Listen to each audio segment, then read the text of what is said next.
Hi, ശരത്താണ്. ഞാൻ track ചെയ്യുന്ന 3 കമ്പനികളുടെ റിസൾട്ട് വന്നിട്ടുണ്ട്, Q3 റിസൾട്ട്. അതിൽ 3ലും നല്ല രീതിയിലുള്ള റിസൾട്ട് ഫിഗേഴ്സാണ് കാണിച്ചിരിക്കുന്നത്. സോ ആ ഒരു എക്സൈറ്റ്മെന്റിലാണ് ഈ ഒരു വീഡിയോ ചെയ്യുന്നത്. അതുകൊണ്ട് തന്നെ അവരുടെ ഫുൾ അനാലിസിസ് വീഡിയോ അല്ല, ഇത് ഫസ്റ്റ് ഇംപ്രഷൻ ആയിട്ടുള്ള ഒരു വീഡിയോ ആയിട്ട് വേണമെങ്കിൽ കൂട്ടാം. 3 കമ്പനികൾ നമ്മളോട് സംസാരിക്കുന്നുണ്ട്. മാനേജ്മെന്റ് കമന്ററി, അതേപോലെ തന്നെ അവരുടെ PPT ഫുള്ളായിട്ട് നോക്കിയ ശേഷമുള്ള അപ്ഡേറ്റ് നമുക്ക് നാളത്തേക്ക് ചെയ്യാം. ഇപ്പം നമുക്ക് അവരുടെ ഫിഗേഴ്സ് ഒന്ന് നോക്കാം. ആദ്യം പറയാൻ പോകുന്ന തൈറോ കെയറിൻ്റെയാണ്. കഴിഞ്ഞ തവണ റിസൾട്ട് നമ്മൾ അനലൈസ് ചെയ്താണ് ഈ ചാനലിൽ. അന്ന് 22% സെയിൽസ് ഗ്രോത്തും അതേപോലെ 80% അവർക്ക് പ്രോഫിറ്റ് ഗ്രോത്ത് ഉണ്ടായിരുന്നു. മാനേജ്മെന്റിന്റെ ഗൈഡൻസ് എന്ന് പറയുന്നത് മിഡ് ടീൻസ് ആണ്, അതായത് അറൌണ്ട് ഒരു 15-16% ആണ് മാനേജ്മെന്റ് ഗൈഡ് ചെയ്യുന്നത്. കഴിഞ്ഞ ക്വാർട്ടറിൽ 22% ഗ്രോ ചെയ്തിരുന്നു. ഈ ക്വാർട്ടറിലെ ഫിഗേഴ്സിലേക്ക് വന്നതിൽ ഏകദേശം 18% അവരുടെ റവന്യൂ ഗ്രോത്ത് വന്നിരിക്കുന്നത്. അതേപോലെ പ്രോഫിറ്റ് ഗ്രോത്ത് ഏകദേശം 47% വന്നിട്ടുണ്ട്. അത് നോക്കുമ്പോൾ നമുക്ക് കഴിഞ്ഞ ക്വാർട്ടറിൽ നിന്ന് കുറഞ്ഞായിട്ട് ഫീൽ ചെയ്തേക്കാം.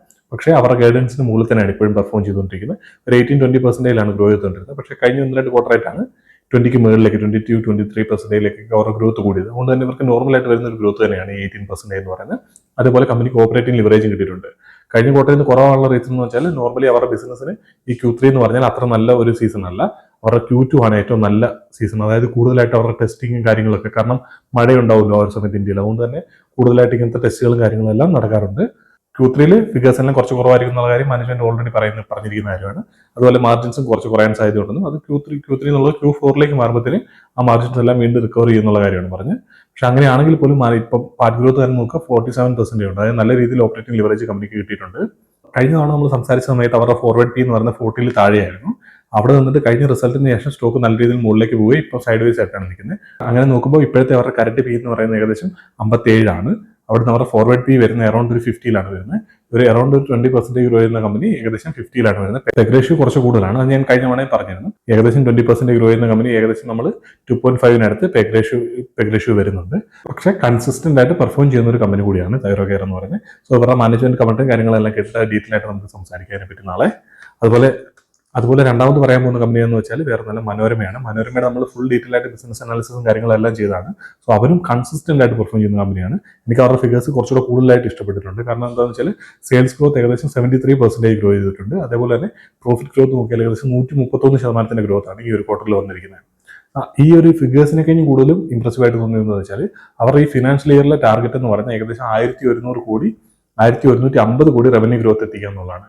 ടോപ്പ് ലൈൻ ഈ ഒരു ഫിനാൻഷ്യൽ ഇയറിൽ FY26 അത് അവർ ഓൾറെഡി ഈ Q3 റിസൾട്ട് കൊണ്ട് തന്നെ അവരതിന്റെ അതിന്റെ മുകളിൽ പോയി 1150 മുകളിൽ ഏകദേശം 1200 കോടിയോളമായി അവർ ഈ ഒരു ഫിനാൻഷ്യൽ ഇയറിൽ 3 ക്വാർട്ടർ കൊണ്ട് മാത്രം അവരുടെ റവന്യൂ. അതായത് അവരുടെ ഈ ഫിനാൻഷ്യൽ ഇയറിലേക്കുള്ള മൊത്തം ഇയറിലേക്കുള്ള ഒരു ഗൈഡൻസിന് മുകളിൽ അവർ 3 ക്വാർട്ടർ കൊണ്ട് തന്നെ അവരുടെ റവന്യൂ എത്തിയിട്ടുണ്ട്. അവരുടെ ഗൈഡൻസ് ഇൻക്രീസ് ചെയ്യുകയാണ് ചെയ്തേക്കുന്നത്. അതായത് 50% ഇപ്പൊ തന്നെ ഓൾറെഡി അവരുടെ റവന്യൂന്റെ ഗൈഡൻസ് എന്ന് പറയുന്നത്. അതിനെ ഇപ്പൊ ഇൻക്രീസ് ചെയ്തിട്ട് ഏകദേശം 70% ആക്കി. അതായത് ഈ ഫിനാൻഷ്യൽ ഇയറിൽ അവരുടെ ഗൈഡൻസ് 70%. അതായത് ഏകദേശം 1300 കോടിക്ക് മുകളിലാണ് അവരിപ്പം റവന്യൂ ആയിട്ട് ഈ ഒരു ഫിനാൻഷ്യൽ ഇയറിൽ എക്സ്പെക്ട് ചെയ്യുന്നത്. അങ്ങനെ നോക്കിയാൽ കമ്പനിയുടെ ഗ്രോത്ത് 70% ആണ് പറയുന്നത്. ഗൈഡൻസ് ലാസ്റ്റ് ക്വാർട്ടറിന് മുമ്പായിട്ട് മാനേജ്മെന്റ് ഇൻക്രീസ് ചെയ്യുകയാണ് ചെയ്തിരിക്കുന്നത്. അതുപോലെ അവർ ഏകദേശം 460 കോടിയോളം പുതിയ ക്യാപെക്സിന് വേണ്ടി സ്പെൻഡ് ചെയ്യുമെന്ന് പറഞ്ഞിട്ടുണ്ട്. അടുത്ത 2-3 വർഷത്തിനുള്ളിൽ അത് സ്പെൻഡ് ചെയ്യുമെന്നും ഏതൊക്കെയാണ് കപ്പാസിറ്റികൾ വരുന്നത് എന്നുള്ള കാര്യങ്ങളെല്ലാം ഡീറ്റെയിൽ ആയിട്ട് അവർ പറഞ്ഞിട്ടുണ്ട്. അതെല്ലാം നമുക്ക് ഫുൾ ആയിട്ടുള്ള റിസൾട്ട് അനലൈസ് ചെയ്യുന്ന സമയത്ത് നമുക്ക് ചെയ്യാം. പക്ഷേ നാളെ തന്നെ അവരുടെ വീഡിയോ നമുക്ക് ഫുൾ ആയിട്ടുള്ള മാനേജ്മെന്റ് കമന്റിലൂടെ കേട്ടതിന് ശേഷം അത് ചെയ്യാം. കമ്പനിയുടെ കറണ്ട് പി നോക്കിക്കഴിഞ്ഞാൽ റിസൾട്ട് വരുന്നതിന് മുമ്പ് ഏകദേശം 43-44 അടുത്തായിരുന്നു പി ഉണ്ടായിരുന്നത്. കാരണം സ്റ്റോക്ക് കുറച്ച് താഴേക്ക് വന്നിട്ടുണ്ട്. അവിടുന്ന് ഇപ്പോൾ റിസൾട്ട് വന്നപ്പോൾ അവരുടെ ഇപ്പോഴത്തെ പി എന്ന് പറഞ്ഞാൽ ഏകദേശം 36 ആണ്. അതിന് ഫോർവേഡ് പി നോക്കി, അതായത് ഇപ്പോഴത്തെ പി കാൽക്കുലേറ്റ് ചെയ്ത് എങ്ങനെ വെച്ചാൽ ഇപ്പോൾ ഉള്ളവർ, അതായത് ലാസ്റ്റ് 1 ഇയറിലെ അവരുടെ പാറ്റ് എന്ന് പറയുന്നത് വെച്ചിട്ടാണ് നമ്മൾ കാൽക്കുലേറ്റ് ചെയ്തത്. അത് നോക്കിക്കഴിഞ്ഞാൽ ഏകദേശം 215 കോടിയുണ്ട്. സോ മാനേജ്മെന്റ് ഗൈഡൻസിനനുസരിച്ചിട്ട് അടുത്ത ക്വാർട്ടറിൽ മിനിമം 40% അവർ പെർഫോം ചെയ്താലേ ഉള്ളൂ അവർക്ക് 1300 കോടിക്ക് മുകളിൽ എത്തുള്ളൂ. കമ്പനി നോർമലി 50% മുകളിൽ എപ്പോഴും പെർഫോം ചെയ്യുന്ന കമ്പനിയാണ്. ഏകദേശം 70% അവരുടെ ഈ വർഷത്തെ ഗൈഡൻസും. സോ അങ്ങനെ നോക്കുമ്പോൾ നമ്മളൊരു 50% പ്രോഫിറ്റ് ഗ്രോത്ത് എടുത്താൽ പോലും അടുത്ത ക്വാർട്ടറിൽ അവർ ഏകദേശം 62 കോടിയോളം പ്രോഫിറ്റ് ജനറേറ്റ് ചെയ്യേണ്ടതായിട്ടുണ്ട്. സോ അങ്ങനെ വരുമ്പോഴത്തേക്കും അവരുടെ ടോട്ടൽ പ്രോഫിറ്റ് അടുത്ത ഫുൾ ഇയറിലെ FY26 പ്രോഫിറ്റ് എന്ന് പറഞ്ഞാൽ ഏകദേശം 235 കോടി വരും. അത് വെച്ച് നമ്മൾ കാൽക്കുലേറ്റ് ചെയ്താൽ അവരുടെ ഫോർവേഡ് പി ഏകദേശം 32 വരും. അതായത് 70% ഗ്രോ ചെയ്യുന്ന കമ്പനി 32 ആണ് ഫോർവേഡ് പി. അറൌണ്ട് ഒരു 0.4 പെഗ് റേഷ്യോ വരുന്നത്. നമ്മൾ നേരത്തെ സംസാരിച്ച തൈറോ കെയറിന്റെ പെഗ് റേഷ്യോ എന്ന് പറഞ്ഞാൽ 2 മുകളിലാണ്. അതേസമയം മനോരമയുടെ സംസാരിച്ച് കഴിഞ്ഞാൽ 0.5 അടുത്തേ ഉള്ളൂ അവരുടെ പെഗ് റേഷ്യോ എന്ന് പറയുന്നത്. സോ ഇത്രയും പേഴ്സിൽ ഗ്രോ ചെയ്യുന്ന ഒരു കമ്പനിയാണ്. അത് കൺസിസ്റ്റന്റ് ആയിട്ട് പെർഫോം ചെയ്യുന്നുണ്ട്, നല്ല രീതിയിൽ ക്യാപെക്സ് ചെയ്യുന്നുണ്ട്. അവരുടെ ഒരു എന്താ പറയുക, ബിസിനസ്സിൽ അവരൊരു മോണോപ്പൊളി ആണെന്ന് വേണമെങ്കിൽ പറയാം നമുക്ക്. ഇന്റർനാഷണലി തന്നെ അവർ എക്സ്പോർട്ട് ചെയ്യുന്നുണ്ട് നല്ല രീതിയിൽ. ഡൊമസ്റ്റിക് എക്സ്പോർട്ട് റേഷ്യോ എന്ന് പറഞ്ഞാൽ എനിക്ക് തോന്നുന്നത് 44-56 ആണെന്ന് തോന്നുന്നത്. അതൊക്കെ നാളത്തെ വീഡിയോയിൽ നമുക്ക് ഡീറ്റെയിൽ ആയിട്ട് അതിനെ പറ്റിയെല്ലാം സംസാരിക്കാം. ഏതായാലും നല്ല ഫിഗേഴ്സ് ആണ് വന്നിരിക്കുന്നത്. മാനേജ്മെന്റ് നല്ല ഗൈഡൻസ് കൂട്ടിയിട്ടുണ്ട്. അതുപോലെ തന്നെ ക്യാപെക്സിന്റെ കാര്യവും ഗൈഡൻസ് അവർ ഇൻക്രീസ് ചെയ്തിട്ടുണ്ട്. പുതിയ ക്യാപെക്സ് വരുന്നതിനെ പറ്റി എല്ലാം സംസാരിച്ചിട്ടുണ്ട്. ഇത്രയും കാര്യങ്ങളാണ് മനോരമയെ പറ്റി പറയാനായിട്ടുള്ളത്. ഇനിയിപ്പോൾ മൂന്നാമതായിട്ടുള്ള കമ്പനി എന്ന് പറഞ്ഞാൽ അതും നമ്മളിവിടെ സംസാരിച്ചിട്ടുള്ള കമ്പനിയാണ് വിന്റേജ് കോഫിയാണ്. അവരുടെ ഫിഗേഴ്സ് നോക്കി കഴിഞ്ഞാൽ സെയിൽസ് ഗ്രോത്ത് 71%, അതേപോലെ പ്രോഫിറ്റ് ഗ്രോത്ത് എന്ന് പറയുന്നത് ഏകദേശം 54% ഈ ഒരു ക്വാർട്ടറിൽ ഗ്രോ ചെയ്തേക്കുന്നത്. അപ്പോൾ നോർമലി അവർക്ക് നല്ല രീതിയിൽ ഓപ്പറേറ്റിംഗ് ലിവറേജ് കിട്ടുന്ന കമ്പനിയാണ്. അതായത് കഴിഞ്ഞ ക്വാർട്ടറിലൊക്കെ 100 മുകളിലായിരുന്നു അവരുടെ പ്രോഫിറ്റ് ഗ്രോത്ത്. അതിന് നമുക്ക് നോക്കിയാൽ 200 മുകളിലായിരുന്നു പ്രോഫിറ്റ് ഗ്രോത്ത് എന്ന് പറഞ്ഞാൽ. അങ്ങനെ നോക്കുമ്പോൾ ഈ ക്വാർട്ടറിൽ അവർക്ക് ഓപ്പറേറ്റിംഗ് ലിവറേജ് കിട്ടിയിട്ടില്ല. 71% സെയിൽസ് റവന്യൂ ഗ്രോത്ത് വന്നപ്പോൾ അവരുടെ പ്രോഫിറ്റ് ഗ്രോത്ത് എന്ന് പറഞ്ഞാൽ ഏകദേശം 54%. സോ അത് നമ്മൾ നോക്കുമ്പോൾ അവരുടെ പ്രോഫിറ്റ് ബിഫോർ ടാക്സ് നോക്കിയാൽ PBT നോക്കിക്കഴിഞ്ഞാൽ അവരുടെ ഗ്രോത്ത് എന്ന് പറയുന്നത് ഏകദേശം 85% ഉണ്ട്. അതായത് അവർക്ക് ഈ ഒരു ക്വാർട്ടറിൽ ടാക്സ് കുറച്ച് കൂടുതലായിട്ടുണ്ട്. സോ അത് സ്പെൻഡ് ചെയ്തുകൊണ്ടാണ് അവരുടെ ഓപ്പറേറ്റിംഗ് ലിവറേജ് കിട്ടായിരുന്നത്. പക്ഷെ അങ്ങനെ നോക്കിയാലും അവർ 70% ഗ്രോ ചെയ്യുമ്പോൾ 85% അവർക്ക് പാറ്റ് ഗ്രോത്ത് വരുന്നുണ്ട്. നോർമലി 100-നൊക്കെ മുകളിൽ വരുന്ന ഒരു കമ്പനിയാണ്. സോ അതിൽ ഉള്ള വ്യത്യാസം വന്നത് എന്താണെന്ന് വെച്ചാൽ ഈ ഒരു ക്വാർട്ടറിൽ അവരുടെ റോ മെറ്റീരിയൽ കോസ്റ്റ് ഡബിൾ ആയിട്ടുണ്ട്. കഴിഞ്ഞ ക്വാർട്ടറിൽ നിന്നിട്ട് കഴിഞ്ഞ ഫിനാൻഷ്യൽ ഇയറിൽ നിന്ന് നോക്കുമ്പോൾ ഈ ഒരു ക്വാർട്ടറിലേക്ക് ഡബിൾ ആയിട്ടുണ്ട് അവർക്ക് റോ മെറ്റീരിയലിന് വേണ്ടി വരുന്ന സ്പെൻഡ് ചെയ്യേണ്ടായിരുന്ന എമൗണ്ട് എന്ന് പറയുന്നത്.